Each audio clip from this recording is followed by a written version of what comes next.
ఆహారం వాళ్ళందరికీ ఇచ్చేవారని చెప్పి వినేవాడిని. ఆయన పర్సనల్ లెవెల్లో చాలా ఔదార్యంతో ఉండేవారు. చాలా గొప్ప మనస్సు వారిది. సో ఇలా ఒక్కొక్కళ్ళ గురించి వైఎస్ రాజశేఖర రెడ్డి గారి గురించి చెప్పండి sir. Interesting. YS Rajasekhara Reddy గారిది సమయ పాలన చాలా గొప్పగా ఉండేదండి. ఆయన ఒకవేళ ఒక మీటింగ్కి అరగంట సమయం పెడితే 28వ నిమిషానికి మీటింగ్ క్లోజ్ చేసేవారు. కరెక్ట్గా ఆ మీటింగ్ అయిపోతుంది అని మనం ఎక్కడ అనుమాన పడవలసిన అవసరం లేదండి. ఆయన 10ంటికి సమావేశం అంటే 5 నిమిషాల ముందే వచ్చి కూర్చునేవారండి. ఇన్ఫ్యాక్ట్ ఆయన మొట్టమొదటి సమావేశం అలాగే జరిగిందండి. మొట్టమొదటి ఫస్ట్ మీటింగ్ ఆయనతో జరిగినప్పుడు మేమందరం కూడా అటు తిరిగి ఇంకా కబుర్లు చెప్పుకుంటున్నాం. ఆయన రావడానికి టైం పడుతుందండి, ఏదో మనకి టైం అయితే చెప్పారు 10ంటికి ఎక్కడ వస్తారులే ముఖ్యమంత్రి గారు అని మేము అందరం అటు తిరిగి ఏదో మాట్లాడుకుంటున్నాం. మాలో మేము, ప్రధాన కార్యదర్శి గారు, మేము అందరం కూడా ఒక్క నిమిషం ఎవరో వెనక్కి చూడంగానే ఆయన వచ్చి కూర్చున్నాడు ఆల్రెడీ. ఆ విధంగా రాజశేఖర రెడ్డి గారు ఉండేవారండి. ఆయన సమయ పాలన అంటే సమయ పాలన. ఒకవేళ ఆయన నిర్ణయించిన సమయంలో ఆ సమావేశంలో తీసుకోవాల్సిన నిర్ణయం తీసుకోలేకపోతే ఆయన క్లియర్గా చెప్పేవారండి, మనం ఇవాళ అనుకున్న సమయం అయిపోయింది, మీరు మళ్ళీ తయారవ్వండి, మీరు ఎప్పుడు కావాలంటే అప్పుడు నేను మళ్ళీ ఇంకో సమావేశం పెడతాను, ఇవాళ ఇంతటితో సమావేశం ముగించేద్దాం అని చెప్పేసేవారండి. అంటే సమయానికి ఆయన ఎక్కువ ప్రాధాన్యత ఇచ్చేవారు. ఎందుకంటే ముఖ్యమంత్రి గారి సమయ పాలన మీద కనీసం 300-400 మంది వాళ్ళ సమయాలని వాళ్ళు పాలించడానికి అవకాశం ఉంటుందండి. ఈయన దగ్గర ఆలస్యం అయిందనుకోండి, ఈ 300-400 మందికి అది ఒక రకమైన అంతేనండి. అక్కడ వాళ్ళు పెట్టుకున్న మీటింగ్లు పోతాయి, వాళ్ళు పిలిచిన విజిటర్లు పాపం ఇంకా వెయిట్ చేస్తారు, అవన్నీ కూడా డిలే అయిపోతాయి. అది బహుశా దృష్టిలో పెట్టుకుని రాజశేఖర రెడ్డి గారు ఎప్పుడు కూడా సమయపాలన అంటే సమయపాలన అండి, ఆ విధంగా ఉండేది. ఆయన కక్షపూర్తి చర్యలు ఏమైనా ఉన్నాయంటారా వైఎస్ రాజశేఖర రెడ్డి? ఎక్కడ కనిపించేవి కాదండి. ఆయన ఇన్ఫ్యాక్ట్ ఏ మీటింగ్కి వెళ్ళినా మొదట ఒక 2-3 నిమిషాలు చాలా పర్సనల్గా మాట్లాడేవారు. సడన్గా ఏమిటి ఎల్వి వాళ్ళని చొక్కా చాలా బాగుంది అనేవారు. సో మనం ముఖ్యమంత్రి మన చొక్కాని చూస్తాడని మనం ఇప్పుడు అనుకోం కదా. మనం మీటింగ్ వెళతాం, మనం ఆ మీటింగ్ ఎజెండా అది ఎలా ఉంటుందో ఏమిటో, ఆయన ఎలా అంటారో, ఒప్పుకుంటారో ఒప్పుకోరా, ఇంకా ఏమైనా ఇబ్బందికరమైన విషయాలు వస్తాయా ప్రస్తావనకి, మనం ఏదో వివిధ ఆలోచనలతో వెళతాం. ఆయన ఉన్నట్టుండి చూసి ఏంటి ఎల్వి నువ్వు సనపడిపోయి ఏమిటి అని అడిగేవారు. మనం దానికి కొంచెం ఉక్కిరి బిక్కిరి అవుతాం, మనం ఎక్స్పెక్ట్ చెయ్యం. అందులో మేము అంతకు ముందు చంద్రబాబు నాయుడు గారి దగ్గర పనిచేసాం. ఆయన చాలా చాలా ప్రొఫెషనల్గా ఓన్లీ ఎజెండా దాని మీద ఆయన ఉంటారు, అటు ఇటు వెళ్ళే ప్రసక్తి ఉండదు. చాలా లోతుగా అధ్యయనం చేయడం, అందరినీ కూడా లోతుగా అధ్యయనం చేయమనడం ఆయనతో ఉండేది. సమాచారం సమాచారం సమాచారం టన్నుల కొద్దీ ఆయన సమాచారాన్ని స్వీకరించేవారు. చంద్రబాబు నాయుడు గారు. సో మేము అట్నుంచి మేము రాజశేఖర రెడ్డి గారి దగ్గరికి వచ్చేటప్పటికి ఈయన టు ద పాయింట్, మన అభిప్రాయం ఏమిటో తెలుసుకునేవారు.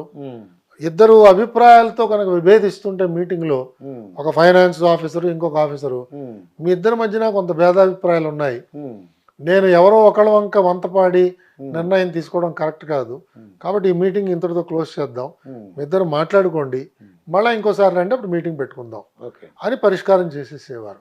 So very practical, time conscious, ఇన్ఫార్మల్గా ఉండేవారు, నవ్వుతూ కూర్చునేవారు, చాలా సూక్ష్మంగా ఆయన గ్రహించేవారు మనం చెప్పిన విషయాలు, దానికి ఉండే పర్యవసనాలను వెంటనే ఆలోచన చేయగలిగేవారు. సో ఆయన ఒక రకమైన శైలితో రాజశేఖర రెడ్డి గారు ఉండేవారు. ఇలా ఒక్కొక్క చంద్రబాబు నాయుడు గారు అంటే అదే చెప్పాను, చంద్రబాబు నాయుడు గారు ఎంత సమయం అయినా కూడా దాన్ని చాలా లోతుగా పరిశీలన చేసేవారు. అదే వాళ్ళు మేము టీవీలో చూసామండి, పొద్దున్న మొదలు పెడితే ఈవినింగ్ వరకు లంచ్ అలాగా, తర్వాత ఈవినింగ్ అంటే ఆయనకి ప్రభుత్వ నిర్ణయమే చాలా ప్రధానమైనది, ఆ తీసుకున్న నిర్ణయం తొందరపాటుగా తీసుకున్నారు అనే అభిప్రాయం కలిగించకూడదు. అలాగే ఎవరెవరు దీంట్లో ఈ పనిలో మనకి ఉపయోగపడతారో, ఎవరిని సంప్రదించాలో వాళ్ళందరినీ సంప్రదించాలి, ఎవరిని పక్కన పెట్టడానికి లేదు. ఇలా కొన్ని సూత్రాలు ఆయన మనసులో ఆయన పెట్టుకున్నారు. ఇంకా అలసట అన్నది లేదు. మనిషి ఒకసారి సమావేశంలో కూర్చున్నారంటే ఆయనలో కదలిక ఏమి ఉండదు. ఒక కుర్చీలో ఒకలా కూర్చున్నారంటే ఆ 3 గంటలు 6 గంటలు అదే పోస్చర్లో మీటింగ్ అంతా కూడా ఆయన చేస్తారు. అది. అంత ఓపిక. ఆ విధంగా సమావేశాల్లో ఆయన ఉండేవారు. ఉమ్. రాత్రి అయిపోయింది, 12 అయింది. ఉమ్. ఆ టైంలో కూడా ఇంకా డీటెయిల్స్ అడుగుతూ ఉంటారు ఆయన. ఉమ్. ఏదో ఒక నిర్ణయం తీసేసుకోవచ్చు కదా ఆ. అనే ధోరణి ఉండదు. అది. అది ఆయన శైలి. ఉమ్. ఆ విధంగా చేసేవారు. అలాగే ఇంకా ఏమన్నా ఇంప్రూవ్మెంట్ చేయడానికి స్కోప్ ఉన్నదా, లేదా ఇదేనా, ఇది అంతిమ స్థాయికి మనం చేరామా, ఉమ్. ఇంకా ఏమైనా ఇంప్రూవ్ చేయొచ్చా, ఇంకా ఏమన్నా దీంట్లో నగిషీలు చేయొచ్చా, ఇంకా ఏమన్నా కొత్త అంశాలు ఏమన్నా చేర్చచ్చా, ఉమ్. అమలు చేసే ముందు ఇంకా ఏమైనా ఆలోచన చేయొచ్చా, ఉమ్. వాళ్ళని సంప్రదించచ్చా, వీళ్ళని సంప్రదించచ్చా, ఉమ్. ఇలాగ బహుముఖంగా అవును. ఆయన ఆలోచన చేసేవాడు. అది ఆయన శైలి. అవును. ఇలా ఒక్కొక్కళ్ళది. మా జగన్మోహన్ రెడ్డి గారి పరిస్థితి, జగన్మోహన్ రెడ్డి గారి స్టైల్ ఎలా ఉందంట? ఆయన ఏంటంటే ర్యాపిడ్ ఫైర్ అండి. ఆ. ఆయన నాకే చెప్పారు ఒకసారి లిఫ్ట్లో ప్రయాణం చేస్తున్నప్పుడు, ఉమ్. అన్నా ఆ. ఇప్పుడు మనం ఇదంతా T20 ఆడుతున్నాం. ఇది ఇంత T20. పూర్వంలో లాగా లిమిటెడ్ ఓవర్స్ కాదు, టెస్ట్ మ్యాచ్ అంతకుండా కాదు. ఉమ్. ఇది T20 క్రికెట్ మ్యాచ్. ఉమ్. ఏ రోజుకి ఆ రోజే మన పర్ఫార్మెన్స్ ఉమ్. అనే ఒక దృక్పథంతో ఆయన ఉండేవారు. అవును. దాంతో ఏదో ఒక నిర్ణయం త్వరగా తీసేసుకోవాలి. అది.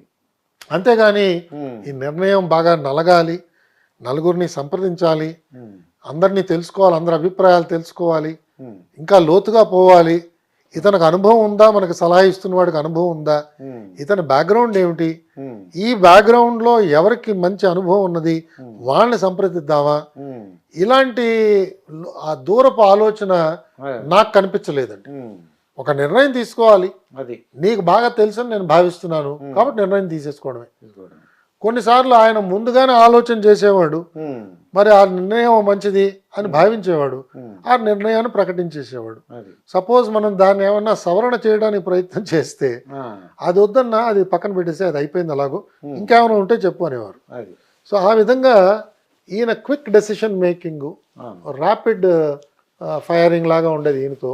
అవును. అన్నీ త్వరగా నిర్ణయాలు చేసేసేయాలి. ఉమ్. అంత త్వరగా నిర్ణయం చేసిన తర్వాత అమలు చేసినప్పుడు సమస్యలు వస్తాయేమో కదా ఆ. అని మనం చెప్తే ఆ తర్వాత చూద్దాం, అమలు చేసినప్పుడు చూద్దాం ఓకే. అనేవారు. కానీ ఉమ్. అందుకే మనం చూస్తున్నాం ఆయన ప్రభుత్వంలో ఉమ్. అనేక ఆర్డర్స్ కోర్టు కొట్టేయడం కానీ, అవునండి. స్టే ఆర్డర్స్ ఇవ్వడం కానీ అలాంటివి జరుగుతున్నాయి. జరుగుతున్నాయి. అవన్నీ కూడా ఎప్పుడు లేని విధంగా అండి. అవన్నీ కొంచెం మరి ప్రభుత్వానికి అది పరాభవం కింద భావించాలి ఉమ్. యాక్చువల్గా. ఉమ్. బట్ ఆయన దృష్టి ఇలా ఉంటుంది, ఆయన ఆలోచన అలా ఉంటుంది.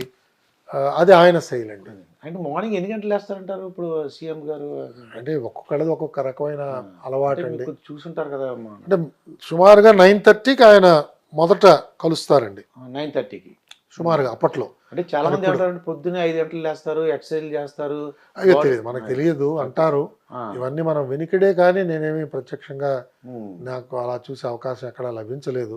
ఉమ్. ఆయన మొదటిసారి కిందకి రావడం అది 9:30 నుంచి ఆయన దైనందిన కార్యక్రమం స్టార్ట్ అయ్యేది. ఉమ్. నేను ఉన్నప్పటి వరకు నేను చూసిందండి. ఆ. 6-6:30 కల్లా ఆయన అంతా పెట్టేబేడ సర్దేసుకోవడం, ఉమ్. దుకాణం మూసేవారు ఆయన 6కి. అంతే. సో మనం అలాగే వీకెండ్స్ ఆయన వచ్చేవారు కాదు. ఓకే. శని ఆదివారాలు సర్వసామాన్యంగా, ఉమ్. అంటే ప్రభుత్వానికి హాలిడే ఉంటే ఉమ్. ఆయనకు కూడా హాలిడేనే. అది. ఆ విధంగా ఎవరిని కూడా పిలిచేవారు ఇబ్బంది కాదు. పెట్టడం కానీ. కొద్ది మందిని మరీ అవసరం అయితే పిలిచేవారు, లేకపోతే ఉమ్. అంటే అట్లీస్ట్ అధికారుల్ని. అవును. ఆయన పేషీ స్టాఫ్ని బహుశా పిలిచేవారేమో నాకు తెలియదు. ఉమ్. బట్ నాలాంటి వాళ్ళు ఎవరిని కూడా పిలిచేవారు కాదు. అది ఆయన శైలి అండి. అయితే ఇప్పుడు రీసెంట్గా చంద్రబాబు నాయుడు గారు అరెస్ట్ అయ్యారండి.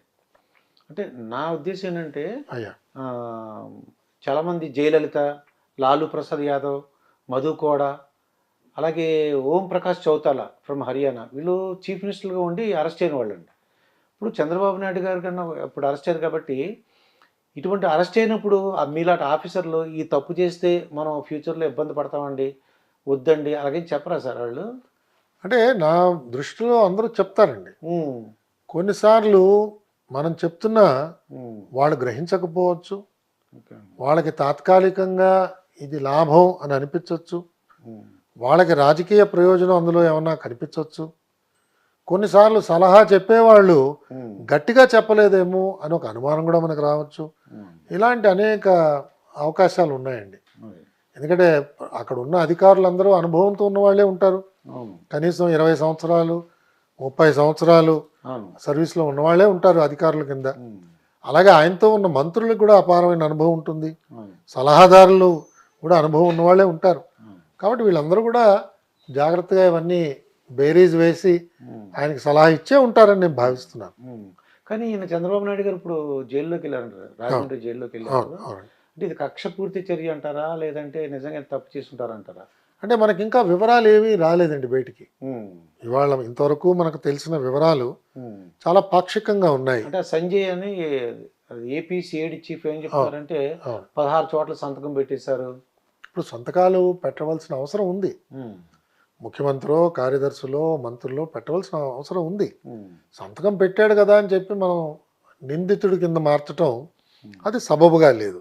ఉమ్. మనం ఇంకా లోతుగా చూడాలి. ఒకటి. రెండు, అసలు ఇన్వెస్టిగేటింగ్ ఏజెన్సీస్ యొక్క పరిధి ఏమిటి, ఉమ్. ఎంతవరకు వీళ్ళు ఇన్వెస్టిగేట్ చేయొచ్చు? ఎందుకంటే ఈ నిర్ణయాలన్నీ కూడా ఆయన ఒక ముఖ్యమంత్రిగా నిర్ణయం తీసుకున్నాడు. ఉమ్. అంటే ఒక ముఖ్యమంత్రి తీసుకున్న నిర్ణయాన్ని ఉమ్. ఆయన కింద పనిచేసే సిబ్బంది ఎలా ఇన్వెస్టిగేట్ చేస్తారు? ఉమ్. ఇది విరుద్ధంగా కనిపిస్తోంది. అవును. మన రాజ్యాంగంలో ఉన్న ఏర్పాటు ఏమిటంటే ఒక ఎగ్జిక్యూటివ్, ఉమ్. ఒక లెజిస్లేచరు, ఒక జుడిషియరీ. అవునండి. దీన్ని సెపరేషన్ ఆఫ్ పవర్స్ అని అంటాం మనం. ఉమ్. సో ఒక ముఖ్యమంత్రి గారు తీసుకున్న నిర్ణయం లేదా ఒక ప్రభుత్వ నిర్ణయం ఉమ్. అది రాజ్యాంగబద్ధంగా ఉన్నదా లేదా అన్నది ఒక కోర్టు నిర్ణయం చేస్తుంది. అవునండి. అంతేగాని ఒక పోలీస్ ఆఫీసరు, ఉమ్. అది ఏ డిపార్ట్మెంట్ అయినా కూడా ఆయన స్వతహాగా ఆయన ఒక పోలీస్ ఆఫీసర్. ఆయన సిఆర్పిసి ప్రకారం ఇన్వెస్టిగేట్ చేస్తున్నాడు, ఉమ్. ఆయన ఐపీసీ ప్రకారంగా ఇన్వెస్టిగేట్ చేస్తున్నాడు. అవును. ఐపీసీలో ఉన్న నేరాల్ని ఉమ్. రుజువు చేయడానికో అవునండి. ఉన్నాయో లేదో చూడటానికో పరిశీలన చేస్తున్నాడు. ఉమ్. సో ఈయన కింద పనిచేస్తున్న శాఖాధిపతులు ఉమ్. ఈయన ఎలా ప్రశ్నిస్తారు? అవును. కాబట్టి ఇది రెండు రకాలుగా చూడాలండి. ఒకటి, వీరు తీసుకున్న నిర్ణయాలు లోపభూయిష్టంగా ఉన్నాయంటే ఉమ్. న్యాయస్థానాలు చూడాలి. ఓకే. చూసి ఉమ్. ఈయన తీసుకున్న నిర్ణయం రాజ్యాంగబద్ధంగా లేదు, రాజ్యాంగంలో పొందుపరిచిన ఉమ్. అంశాలకి ఉల్లంఘన జరుగుతున్నది, ఉమ్. రైట్ టు ఈక్వాలిటీ వైలేట్ అయింది, ఉమ్. లేదా ఇంకోటి ఏదో వైలేట్ అయింది, రైట్ టు ప్రాపర్టీ వైలేట్ అయింది, అవును. ఏదో ఒక రాజ్యాంగ అధికరణ ఉమ్. ఈయన తీసుకున్న నిర్ణయం వల్ల ఉల్లంఘింపబడింది ఉమ్. అని నిరూపణ కావాలి. అవును. అది హైకోర్టు చేస్తుందండి. అవునండి. అంతేగాని మున్సిఫ్ కోర్టు లేదా డిస్ట్రిక్ట్ ACB కోర్టు, కోర్టు. జిల్లా కోర్టు, ఏసీబీ కోర్టు కాదు. ఒకటి. రెండు, ఇది నేరపూరితమైన చర్య అని చెప్పే ముందు ఉమ్. ఈ పథకం ఏదైతే లాంచ్ అయిందో, స్కిల్ డెవలప్మెంట్ ప్రోగ్రామ్. ఏ ప్రోగ్రామ్ అయినా ఉమ్. అది క్షేత్రస్థాయిలో ఎలాంటి లోపాలు కనిపించాయి, అవును. దానికి ఎలాంటి సాక్ష్యాధారాలు ఉన్నాయి, ఉమ్. ఆ సాక్ష్యాధారాలు నిందించే అధికారులు ఎవరు, ఉమ్. వాళ్ళు నిజంగా దొరికారా, వాళ్ళు దొరికినప్పుడు వాళ్ళ దగ్గర నుంచి ప్రారంభమైన ఈ ధనం అవును. ఇది ఈయన జేబులోకి వెళ్ళిందా, ఈయన అకౌంట్లోకి వెళ్ళిందా, ఇది మనం ప్రూవ్ చేయాలి. దీని మీద అనుమానం ఉండొచ్చు, ఉమ్. కానీ ప్రూవ్ చేయాలి. అవును. ముందు అతని దగ్గర డబ్బు దొరికిందా, ఉమ్. అతని దగ్గర దొరికితే ఒకవేళ అతను ఏమైనా చెప్పాడు అనుకోండి, నేను ఇచ్చానండి, ఉమ్. ఎలా ఇచ్చావు, బ్యాంకు ద్వారా ఇచ్చావా, బంగారం ఏమైనా చేసి ఇచ్చావా, ఉమ్. లేదా ఏమైనా ప్లాట్లు కొనిపెట్టావా, ఆయనకి రిజిస్టర్ చేసావా, ఏమిటి, ఏ రకంగా నువ్వు ఆయనకు లంచం ఇచ్చావు, ఉమ్. నువ్వు ఆయనకి లాభం చేకూర్చావు, ఇవన్నీ నిరూపణ అయిన తర్వాత ఉమ్. అప్పుడు ఈయనకి నోటీస్ ఇచ్చి ఉమ్. ఇదిగో ఈ సాక్ష్యాధారాలు ఉమ్. అన్నీ ఉన్నాయి అవును. అని చెప్పగలగాలి. ఉమ్. అది అక్కడ జరిగినట్టుగా లేదు కదా. లేదండి, నోటీస్ అది ఇచ్చినట్టు. ఇది సుమారుగా ఆయన ఒక 40 సంవత్సరాలు ఈ రాజకీయ జీవితం ఉన్నారండి చంద్రబాబు నాయుడు. అవునండి, అవును. అటువంటిది ఆయన జైలుకి వెళ్ళారు, ఒక సామాన్యుడిలాగా జైలుకి వెళ్ళారు. ఇప్పుడు దీనివల్ల ఏంటంటే కొద్దిగా మంది బాధపడుతున్నారండి. అవును. అంటే ఇది అది చేసున్నా సరే ఇంకేదన్నా చేయాల్సింది ఇలా జైలు పంపించకుండా అని అంటున్నారు. అంటే ఇవన్నీ కూడా మనకి ఇవాళ కోర్టు పరిధిలో ఉన్నాయి, అవునండి. కోర్టు నిర్ణయం చేస్తోంది. అవును. ఇవన్నీ కూడా కోర్టు ముందు ఉన్నాయి. వారి న్యాయవాదులు, ఉమ్. అలాగే ప్రాసిక్యూషన్ సంబంధించిన న్యాయవాదులు, ఉమ్. వీళ్ళందరూ కూడా చాలా వివరంగా అందులో ఆ సంబంధిత జడ్జి గారు అవును. చాలా సమయం వెచ్చించారు అని చెప్పి విన్నాం. అవును. కాబట్టి ఇవన్నీ లోతుగానే కొంత పరిశీలన అయింది. ఉమ్. కాబట్టి ఇవన్నీ కూడా మనకి చట్టం ముందు మనందరం ఒకటే కాబట్టి ఉమ్. దీన్ని మనం ప్రత్యేకంగా తప్పు పట్టడానికి లేదు. అది. నేను అనేది ఏంటంటే రాజ్యాంగ స్ఫూర్తి ఏమిటి, అది. రాజ్యాంగ విధానం ఏమిటి, దాని ప్రకారంగా మనం నడుచుకుంటూ ఉంటే ఇవన్నీ కూడా చాలా సులభంగా అర్థం అవుతాయండి. లేకపోతే దీంట్లో కొన్ని అపోహలు బయలుదేరే ప్రమాదం ఉంది. అండ్ ఇవాళతో మనకి ప్రభుత్వం అంతం కాదు కదా, ఇది నిరంతరం జరిగే ప్రక్రియ. ఇవాళ ఒక ముఖ్యమంత్రి ఈ విధంగా తీసుకున్న నిర్ణయాల్ని ఒక విధంగా మనం పరిశీలన చేస్తే రేపు ఇంకో ముఖ్యమంత్రికి ఇదే జరుగుతుంది, ఒక మంత్రికి జరుగుతుంది, ఒక అధికారికి జరుగుతుంది. ఇవాళ రాజకీయ ఉద్దేశం కావచ్చు, ఏదైనా కావచ్చు, కారణాలు కావచ్చు, అలాంటివి ఈ శిక్షా స్మృతిలోకి చేరకూడదు. అది కొంచెం జాగ్రత్త వహించాలి. పౌరులందరికీ కూడా నమ్మకం పెరిగేటట్టుగా వ్యవస్థని మనం నడపాలి. అప్పుడే మనకి శాంతి భద్రతలు సమాజంలో జాగ్రత్తగా ఉంటాయి. ఒకవేళ శాంతి భద్రతలకి ఎక్కడైనా ఉల్లంఘన జరిగిందనుకోండి, మన దగ్గర పోలీసులు సరిపోరండి. 4 కోట్ల మంది జనాభా, మన దగ్గర ఉండేది పోలీసులు ఎంతమంది అండి? మా అయితే 1-2 లక్షల మంది ఉంటారు. అంతే, ఎలా సరిపోతారు? వీళ్ళందరూ తుపాకీలు పట్టుకుని వీధుల్లోకి వచ్చి కాల్చలేరు కదా. కాబట్టి ఆ పరిస్థితి రాకుండా ప్రభుత్వం మనకి అలాంటి సిగ్నల్స్ వెళ్ళాలండి. న్యాయబద్ధంగా జరుగుతున్న చర్యలు, పూర్తిగా చట్టానికి ఎక్కడ ఉల్లంఘన జరగకుండా జరుగుతున్నది ఈ పర్యవేక్షణ, పరిశీలన. అలాగే ఎవరైతే ఇన్వెస్టిగేట్ చేస్తున్నారో, కోర్టులో వాదనలు వినిపిస్తున్నారో, వాళ్ళు పత్రికా ముఖంగా వచ్చి ఇంటర్వ్యూలు పెట్టడం ఏమిటి? ఇది ఎక్కడా జరగలేదండి. ఎందుకంటే ఈ మధ్యనే సుప్రీంకోర్టు కూడా ఇది గర్హించిందండి. ఇలా చేయకూడదు. ఒక చోట ఇన్వెస్టిగేషన్ జరుగుతున్నప్పుడు, ట్రయల్ అవుతున్నప్పుడు అది ప్రశాంతమైన వాతావరణంలో జరగాలి. మనం న్యాయమూర్తుల్ని ప్రభావితం చేద్దామనే ఒక చర్యలు మనం చేయకూడదండి. ఇవన్నీ కూడా కొంత మనం మన శీలాన్ని, ఇవన్నీ కూడా గొప్పగా చూపించగలిగే చర్యలు. మన శీలాన్ని కాపాడుకోవాలి. శీలాన్ని ఎవరు కూడా శంకించకూడదు. ఇవాళ నడుపుతున్న పోలీస్ యంత్రాంగం, జిల్లా యంత్రాంగం, అలాగే ఇతర ఈ ప్రిజన్స్లో అయితే ప్రిజన్స్, వీళ్ళందరూ కూడా వాళ్ళ శీలాన్ని ఎవరు కూడా శంకించారనుకోండి, అల్లకల్లోలం అయిపోతుందండి. అలా జరగకుండా వాళ్ళు ప్రవర్తించాలి. వాళ్ళ ఉద్దేశం ఏముండాలంటే శిక్షార్హుడు అనే రుజువు అయ్యేంత వరకు కూడా ఇతను నిర్దోషి అనే భావంతోనే మనం చేయాలి కదా.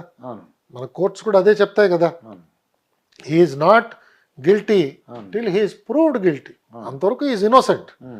ఆ దృష్టితోనే మనం వ్యవహారం అంతా కూడా నడపాలి. ఆ నిర్దోషిగా ఒకవేళ వచ్చారా సరే, లేదా దోషి అని తేలిందనుకోండి, శిక్షణా స్మృతిలో ఏముందో దాని ప్రకారంగా శిక్షకు అర్హుడవుతాడు. ఆ విధంగా నడపాలండి. వాళ్ళు జగన్ గారు తలుచుకున్నారు అనుకోండి, అసలు ఇది వదిలేని అంటే కూడా వదిలేసి ఉన్నాము.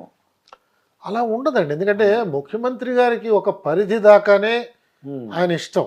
దాని తర్వాత అది స్టేట్ ఇష్టం కదా. స్టేట్ పక్షాన ప్రాసిక్యూషన్ లాంచ్ అవుతుంది. మనం చాలాసార్లు చూసాం, శిక్ష పడ్డ ఖైదీలకి రాష్ట్ర ప్రభుత్వం రెమిషన్ ఇచ్చింది అనుకోండి, అది కోర్టులో ప్రశ్నిస్తున్నారు కదా. ఏమండి, ఈయన ముద్దాయి ఇలా మర్డర్స్ లో ఉన్నాడు, ఇతనికి గవర్నమెంట్ అలా ఇస్తోంది అని మళ్ళా పౌరులు వెళ్ళి ప్రశ్నిస్తున్నారు. కోర్టులు మళ్ళా దాన్ని తప్పు పడుతున్నాయి.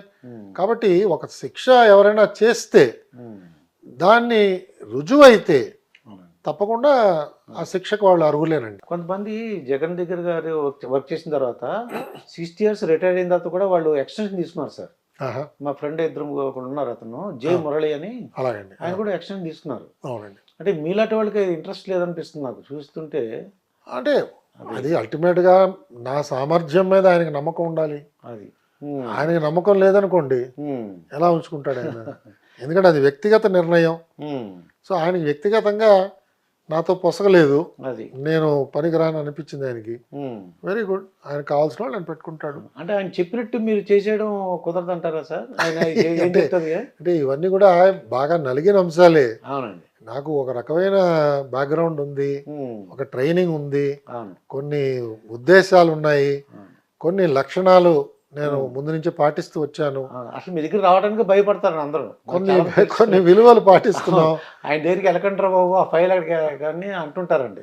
అంటే మనం అంటే ప్రభుత్వం దగ్గర జీతం తీసుకుని ఈ విధమైన హోదా ఇచ్చి ప్రభుత్వం నడిపిస్తున్నప్పుడు మా తల్లిదండ్రులు నా నుంచి ఆశించింది కానీ, మా గురుదేవులు నా దగ్గర నుంచి ఆశించేది కానీ, నా మిత్రులు నా దగ్గర నుంచి ఆశించేది కానీ, నాకు పాఠాలు నేర్పించిన సీనియర్స్, ఉమ్, నాకంటే ముందు సర్వీస్లో చేరి రిటైర్ అయిన వాళ్ళు, వాళ్ళందరి దగ్గర నేను రేపు తల ఎలా ఎత్తుకుని నడుస్తానండి. అది మనం జీవించినంత కాలం కూడా ఉమ్. చక్కగా హాయిగా ఆనందంగా జీవించాలి. రాత్రి పడుకోగానే నిద్ర పట్టాలి. అది 1 year 2 years ఎక్స్టెన్షన్ గురించి చెప్పినట్టు కల్లా మీరు చేయలేరు. నాకు నాకు అవసరం అనిపించలేదండి. నాకు ఎవరు ఆఫర్ కూడా చేయలేదు. ఉమ్, నాకేమీ ఎవరు ఆఫర్ చేయలేదు. ఉమ్, నేను నవంబర్ ఎండ్ కల్లా మా ఇంటికి వచ్చేసాను. ఉమ్, ఏప్రిల్లో ఎలాగో రిటైర్ అయ్యామండి. ఉమ్. సో అంటే ఒక సుమారు 4-5 నెలలు ముందు ముందు వచ్చేసాను. ఉమ్, 4 నెలలు 5 నెలలు హాఫ్ పే లీవ్ కింద లీవ్ తీసుకున్నాను. ఓకే. 4-5 నెలలు ఇంట్లో హాయి కూర్చున్నాను. ఉమ్. ఏదో గ్రంథాలు చదువుకున్నాను. ఏదో నాకు తోచిన పూజలు, నా పద్ధతులు నా ప్రకారంగా జీవించాను. అంటే మీ కుటుంబ సభ్యులు ఎవరు చెప్పినట్టు చేసేయచ్చు కదా, ఇంకా 6 నెలలే కదా, డబ్బులు లేదు కోట్లు. మా అంటే ఇప్పుడు జనరేషన్ వాళ్ళు ఏంటారంటే వాళ్ళు అనుకున్న మాట అనమాట, ఆయన చెప్పినట్టు నడుచుకుంటే బోల్డ్ కోట్లు కోట్లు లేదు సంపాదించు. నాకు ఒక్కరు కూడా అలా చెప్పలేదండి. ఉమ్, మా ప్రత్యేకంగా మా భార్యని ఒకవేళ తీసుకుంటే ఉమ్, వాళ్ళ నాన్నగారు కూడా చాలా చాలా గొప్ప నైతిక విలువలు ఆయన పాటించారు జీవితంలో. సామాన్యమైన జీవితం వాళ్ళు నడుపుతున్నారు ఇవాళ. ఆయన కూడా కేంద్ర ప్రభుత్వంలో కార్యదర్శి స్థాయికి వెళ్ళి రిటైర్ అయ్యారు. ఉమ్, కానీ ఎక్కడ ఆయన చేయి చాచి అడిగిన దాఖలాలు లేవు. ఉమ్, నిబద్ధతకి ఆయన చెప్పింది పేరు. మరి అలాంటి ఇంట్లోంచి వచ్చింది మా ఆవిడ. ఉమ్, సో మా ఆవిడ కూడా ఎప్పుడైనా ఇబ్బంది కలిగితే ఉమ్, ఆవిడ నాకేమీ ఇబ్బంది కలిగించలేదండి. అదే. అనేక రోజులు మేము ఇంచుమించుగా పస్తూ ఉండి పడుకున్న పరిస్థితులు నాకు అనుభవం అయ్యాయి. ఓకే.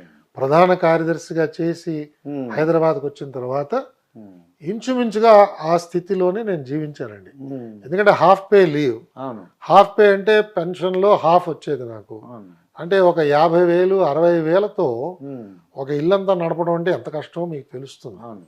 కానీ నడిపేవాళ్ళం. ఉమ్, ఉన్న దాంతోనే సర్దుకునేవాళ్ళం. ఉమ్, ఒకవేళ పంచపక్ష పరమాణాలు తినలేకపోతే ఉమ్, ఏదో మనకి తోచింది ఏదో చేసేది. ఉమ్, మా ఆనందం, మేము హాయిగా జీవించాం.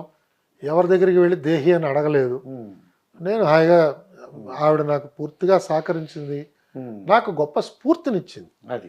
నన్ను ఎక్కడా కూడా తప్పు పట్టలేదు. ఉమ్, అడిగింది ఏమైందని, ఉమ్, వివరాలని చెప్పాను. ఏ సంఘటన జరిగినప్పుడైనా ఉమ్, ఆవిడికి తెలియపరచవలసిన విషయాలని తెలియపరిచేవాడిని. ఉమ్, ఎక్కడ ఆవిడ ఆందోళన పడలేదు. అది. ధైర్యంగా ఉండమని చెప్పేది. ఆ విధంగానే మా పిల్లలు కూడా అంతే.